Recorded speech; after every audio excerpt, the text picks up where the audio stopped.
السلام عليكم ورحمة الله تعالى وبركاته. إخواني أخواتي، كيف كتلاحظوا جيتكم اليوم بطبق اللوبيا اليابسة أو الفاصوليا اليابسة.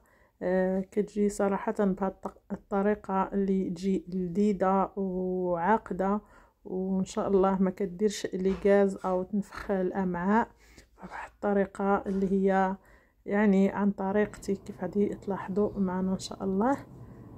هنايا عندي اللوبيا اللي هي رطبتها ليلة قبل في الماء والقليل من الملح.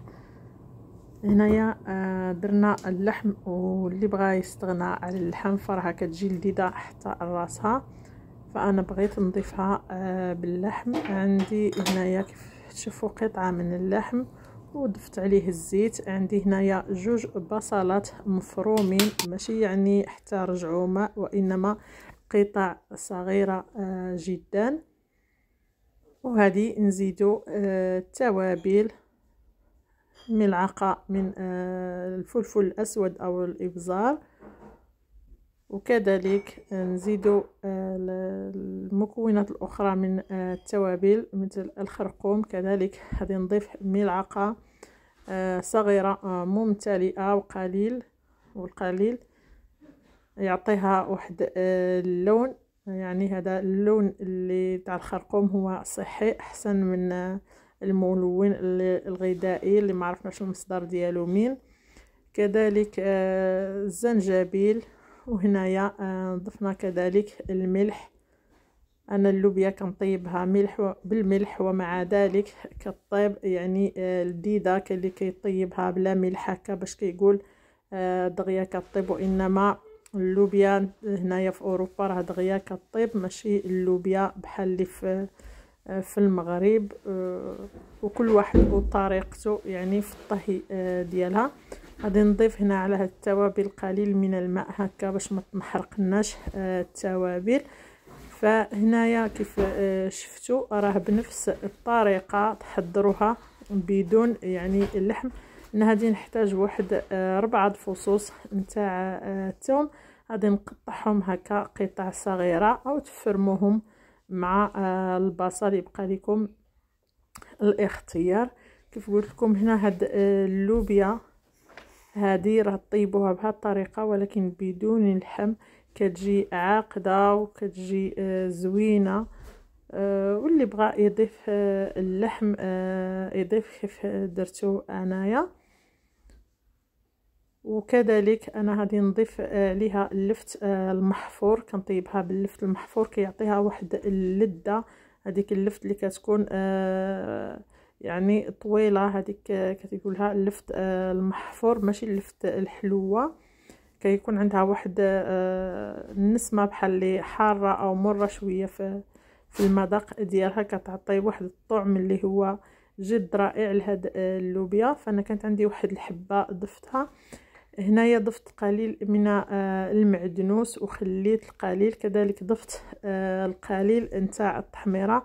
التحميره ما عمرو ما نديروها في الاول لانها غادي تتشيط وغادي تعطي واحد الطعم ممر، ودائما حتى نضيفوا القليل من الماء عاد نضيفوا التحميره، لان كتجي فيها واحد النسمه في الماكله الا قليتوها في الاول مع التوابل، ماشي بحال الابزار الا تقلى راه كيرجع المذاق حلو، يعني ما يبقاش فيه هذيك الطيبه نتاع الحروره. كذلك هنايا ضفت مطيشه، هذه مطيشه لاصوص طوماط. هنا الى عندكم مطيشه يعني في الدار فسلقوها وطحنوها او حكوها وضيفوها هكا، يعني واحد 2 طماطم، لان هاد اللوبيا كتبغي الطماطم. وكذلك كنطيبها كيف شفتوا ضفت التحميره عوض الاكل العادي، ما كنضيفش انا التحميره، وانما اللوبيا كنضيف دائما فيها التحميره، كتعطيها واحد اللون اللي هو زوين، وكتجي اللوبيا حمراء ما كتجيش بيضه. كيف قلت لكم غادي نضيفوا هاد اللفت وشحال ما كان عندكم. انا كانت بقات لي يعني غير وحده فقط، حتى ان شاء الله نمشي للمرشي او سوق يعني هكا مغازان تاع العرب بحال اش سماركيت كتكون متواجده فيها بواحد الثمن اللي هو مناسب. وهنايا غادي نغلقوا عليها ونخليو هذا اللحم يطيب شويه، حيت اللوبيا كيف قلت لكم دغيا كطيب. هنا درت لها واحد الطريقه اللي هنايا كيف قلت لكم راني ضفت لها شويه د الملح ونخليها طلع فيها الغليه. ما حد هي كتغلي يعني، وهي كتطلق واحد الكفكوفه او واحد الرغوه، وهذيك الرغوه هي اللي تكون فيها لي غاز وكتنفخ لنا الامعاء ديالنا. فهنديش نخليها يعني حتى تنسلق، فانما غير هذه تطلع فيها الغليه وتبدي هذيك الكشكوشه كتطلع، وانا نحيدها حتى ما تبقاش نهائيا هذيك الكشكوشه. وهذه نطفي عليها البوطه ما نخليوهاش تنسلق ومزيان، لانها هي راه دغيا كيف قلت لكم راه كطيب هاد اللوبيا هنايا. واللي بحال عند في المغرب اللوبيا ما كتبغيش طيب لهم، فيديروا لها هاد الطريقه وباش يسلقوها كواحد يعني واحد 5 دقائق او 10 دقائق، ويطفيو عليها البوطه ويخليوها في الماء ديالها. فراها هذه دغيا طيب لهم في لاصوص وما كتهرسش وكتجي يعني وافيه وهي طايبه. كيف شفتوا هنايا انا كنحيد هذيك الكشكوشه، هذه هي الكشكوشه اللي كتنفخ لنا الامعاء، فهذه نحيدها ما نخليهاش يعني تذوب.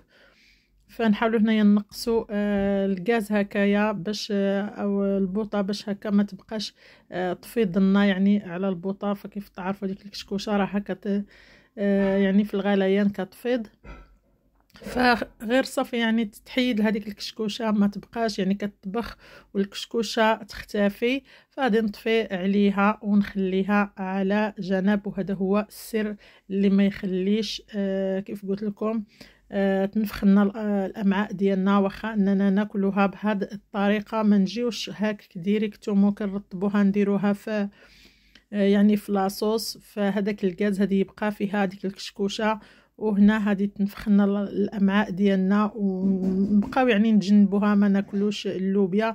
فرا فيها واحد المنافع كثيره على جسم يعني الجسم الانسان، فهكا ما نستغناوش عليها. وبهذه الطريقه ان شاء الله تاكلوها وما تنفخ لكم لا الامعاء لا حتى شي حاجه وما كدير لكمش لي غاز.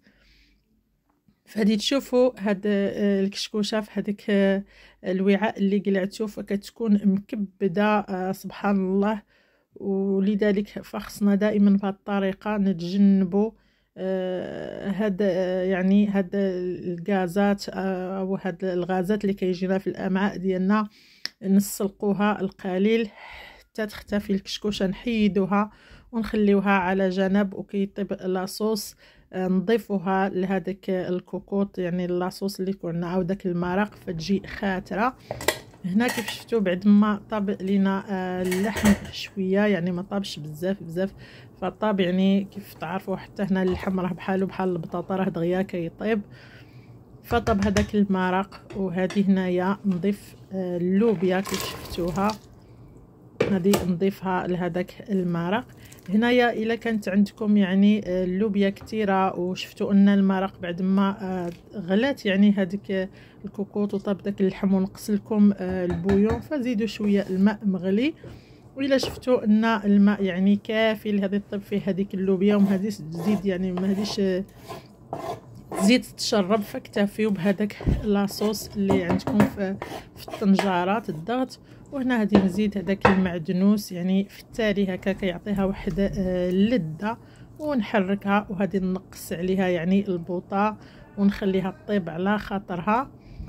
هذه نغلقوا عليها الكوكوط غير شويه يعني ما نخليوهاش حتى طيب بزاف، ونقص لها البوطه دي طيب على نار مهيله.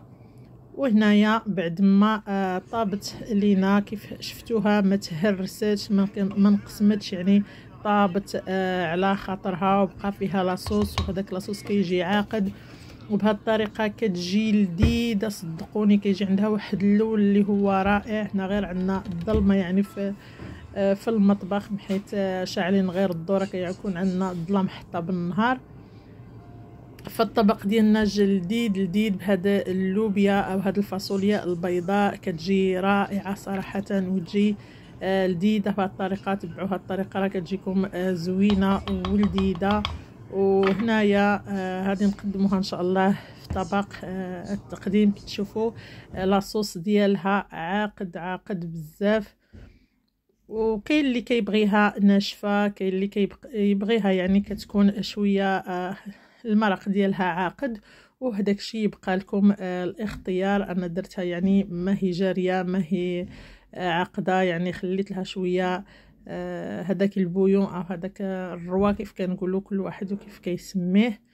الواحد هكا يغمسها بالخبز او اللي بغى ياكلها بالملعقه، فجات صراحه لذيذه. وليداتي صغار وحماقوا عليها يعني كياكلوها يعني جاتهم لذيذه بهذه الطريقه اللي كنديرها انا. هذه هي الطريقه ديالي، وما عمري سبق لي انني حضرتها معكم، فقلت لي ما لا نصاوبها ونشاركها مع المشاهدين او المتتبعين. فنشكركم، والى هنا هذه ينتهي الفيديو. فنقول لكم ما تنساوناش بالبصمه، جزاكم الله كل خيرا. واللي ما مشتركش في القناه ديالنا فمرحبا والف مرحبا به. ونقول لكم بالصحه والراحه ودمتم في رعايه الله وحفظه. الى فيديو اخر ان شاء الله.